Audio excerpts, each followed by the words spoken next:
Hey guys, Matt Cooper here, aka MODC Architecture, and welcome back to another video.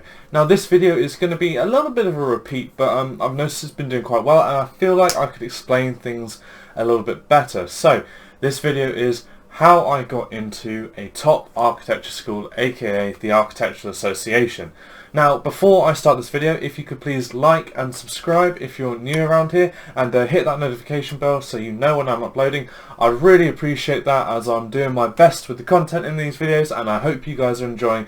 Yeah, let me know in the comments below if you are as well. Right, now on to the video. So there are a few different things that you need to be doing before applying to that university, that dream university you want to do, and that starts, to be honest, from your secondary school, your sort of college, with your subject choices, I'd say.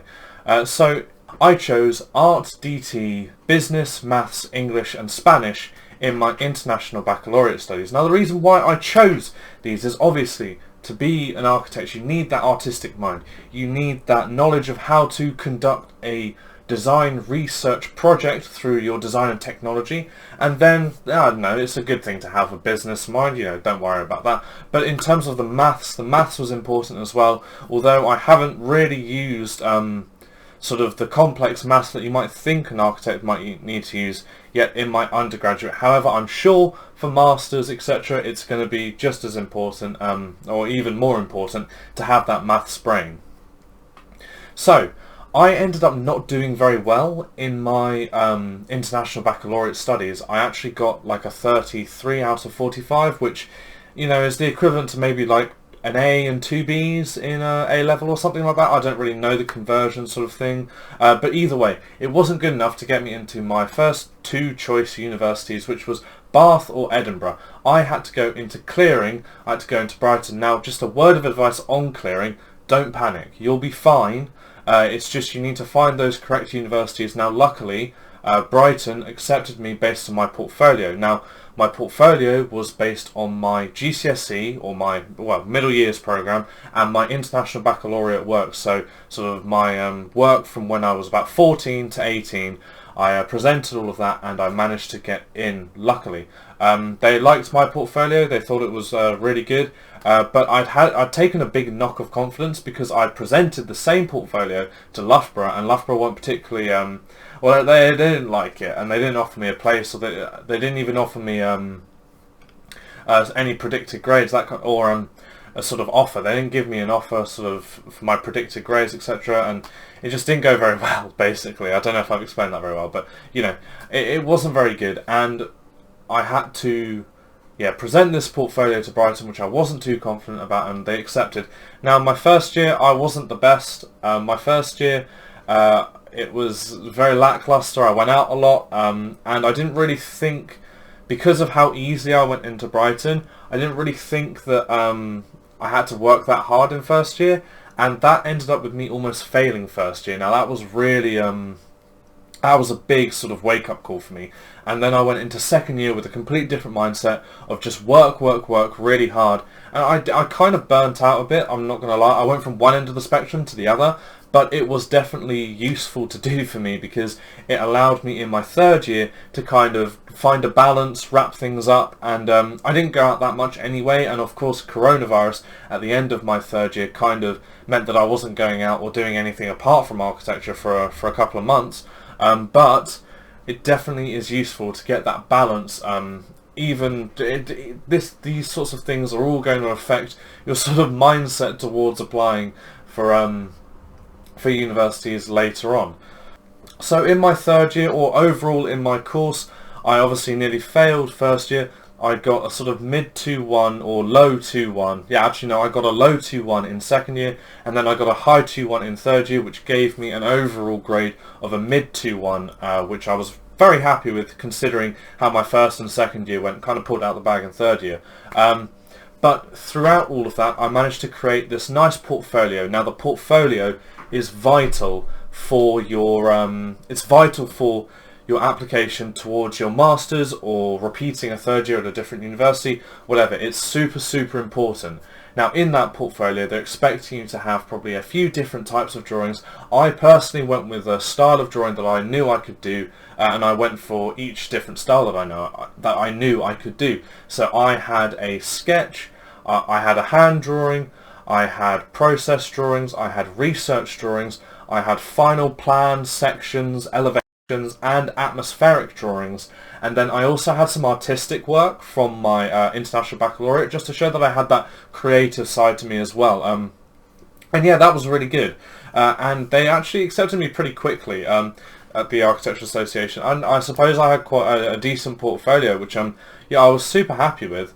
And you've got to make it personalised as well, so that front page I had, you know, Architectural Association, etc. But it was a very stressful time, actually, applying, because I wanted to originally go into a sort of traditionally what architects do is they go into a job after their first their undergraduate study, get that year of experience, get that knowledge, and then go back into a master's. But because of coronavirus, and I'd still say this for this year, it's pretty much impossible to get any sort of job, in architecture at least, in coronavirus, because architecture firms are pretty stretched in terms of finances, I think, and all of that sort of stuff. Being able to employ someone who doesn't really have any knowledge of the professional architecture field and then having to train someone online is probably a large use of resources and time, so it's not that likely that you're going to get hired. So I would personally say maybe just, you know, cut that out, don't worry about it, and go for the masters, and go for being very qualified for your part 2, and missing out that year, and actually to sort of kind of cutting a year out, I suppose, unless you go back into third year, which I've done. So I'm technically doing my year out by doing another year of study, which is essentially a repeat of my third year, but I'm treating it as if it was like a foundation into masters to kind of justify it a little bit more, you know. So yeah, I'm doing that. I would highly recommend that you would apply for university rather than trying to find that job. I've had a few friends who have unfortunately not managed to find anything and then have kind of been stuck doing not much this year. If you do try and get those jobs and then unfortunately don't manage to, I would still really encourage you to be proactive with your architecture. Do competitions. Competitions pop up here and there. They're sometimes free to enter, they're sometimes 30-40 quid to enter. So, you know, it's worth doing. One, you could get a prize, and two, it just keeps that brain, that creative side of you ticking over, and you are also critiqued at the end of them. So it's definitely worthwhile if you haven't got a degree or a job lined up. So I'd do that. So the final thing to do in how I got into a top university is, you know, I went through this entire journey. They liked my portfolio and they liked it enough to give me that interview. Now this interview was, I was stressing over, I was super stressful in terms of like preparing. So if you are getting one of these interviews, make sure that you prepare for it with, you know, your mum, your dad, your best friend, your whoever it is, your sister, your brother. It just needs to be grained into your head. These kind of these normal questions like, why do you want to be an architect? Why do you want to go to our architecture school? What is it about your portfolio that you like the most? What is your favourite drawing and why is it your favourite drawing? That's one that I got asked, and that was quite a difficult question to answer because I really liked all of my drawings, but there was this one really nice section which I went through, and it was actually my third year project, or my third year second project, about kind of showing the urban, or showing the local community how to be sustainable in an urban environment, in the urban context. And that was really cool. She really liked it, the interviewer, and we just got off to a great start, and we started chatting, and it was more of a conversation than an interview, and I think that's when an interview goes well, is where you're both super relaxed, and things are sort of being talked through. There's an element of professionalism about it, don't get me wrong, but it's not like the conversation's flowing, and that's really important. And so I was accepted based on my interview and my portfolio and my grades as well. You had to have at least a 2-1, I believe, to get into the Architectural Association. So yeah, I was super happy that all those things clicked, and yeah, here I am. I'm super lucky, super happy, and the the sort of teaching quality is great, and I'd encourage you to shoot high. Don't just go for those universities that you know you're going to get into, because I didn't think I was going to get into the Architectural Association, but I shot high as per the advice of my mum and dad and my girlfriend, which was super amazing. I was super happy. So yeah, I also applied to the Manchester School of Architecture, obviously the Architectural Association, the Bartlett, and also the Cambridge as well. And I applied to those 4, and I got the Architectural Association. So yeah, it just proves that if you just shoot your shot, it sometimes pays off, and when it pays off, you've got to make the most of it. That's the biggest thing. I'm working as hard as I can now to make the most of this very lucky opportunity that I've got. I've got 3 great tutors in I've got 3 great tutors in Viviana, Nian and Aria, who all work at Zaha Hadid. So I've got some very nice tutors, and they're also obviously very knowledgeable about the subject. You can't not be if you're working at Zaha, so I'm super happy about that. Final thing, make sure you have your referees as well. So your tutors, anyone. I was quite lucky that I'm currently employed by an author to do their social media stuff, so I got a referee outside of the university field, but I also got my 3rd year tutor, Graham Perring, very, very nice tutor and very good tutor, made me fall in love with architecture again.